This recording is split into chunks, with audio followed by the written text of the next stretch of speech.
Support. The maestro, please! September is giving us some momentum. Still a good number of albums to talk about this week. This'll be for the week of September 19th. 2020. On this day in music back in 1899, the Maple Leaf Rag had its copyright granted to Scott Joplin, becoming one of the most well-known ragtime pieces of all time.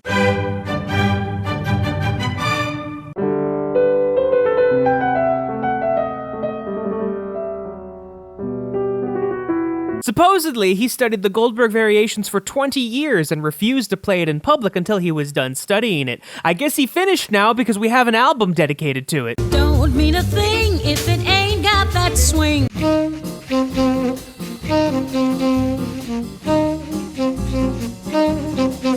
Piece of jazz history here, released back in 1964, and there are various editions of it at this point. This album was cited with popularizing bossa nova in the United States, especially the song The Girl from Ipanema. Singing. I love rock and roll! Oh, and you don't weep. All your kisses still taste sweet.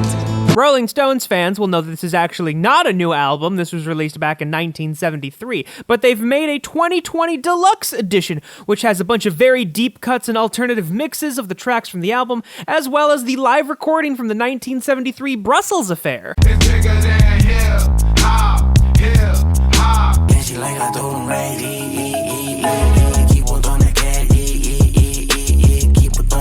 His first album since he's been released from prison for doing exactly what the name of the album implies. Cause he got me working harder than my demons. God got me working harder than my demons. God got me working harder than my... Hold up. God. Detroit has been waiting a little bit for this one. This was originally supposed to be released on March 13th, 313 Day, which celebrates Detroit as that is its area code. Regardless, there are a bunch of big features on this one. Eminem, Post Malone, Travis Scott, Lil Wayne, Diddy, and there's even a Nipsey Hussle feature.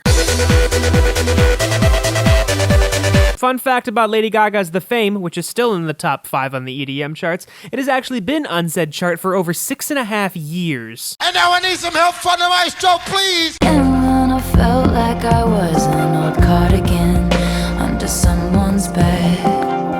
Finally dropping from number 1 might not have the staying power that Lover did. We talked about Lover 11 times, and this is only the 7th time we've mentioned Folklore. And she like I told him right, keep on doing that,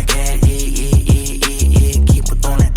There's a video online of him physically handing his album out, like just on CDs, not even in jewel cases. And I'm actually wondering if those were counted when they tallied the sales for this album. Oh, I Gucci suit, I'm feeling righteous. Yeah, I know that the truth is hard to digest. Yeah. I feel it's worth mentioning that Lil Bibby, Juice WRLD's manager, was actually the engineer who did the intro and the outro, as well as all of the interludes.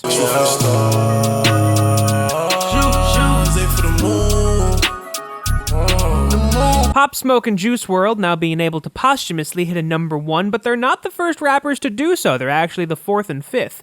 The 3rd was XXXTentacion, and the first 2 were Tupac and Biggie. Cause he got me working harder than my demons. God got me working harder than my demons. God got me working harder than my... Hold up. God. Big Sean earned himself a hat trick with this one. His last 3 studio albums, Dark Sky Paradise, I Decided, and now Detroit 2, have all hit number 1. Not as inundated as last week, but you still have a good amount of albums to listen through. Hopefully September continues to not disappoint next week. And now I need some help from the maestro, please!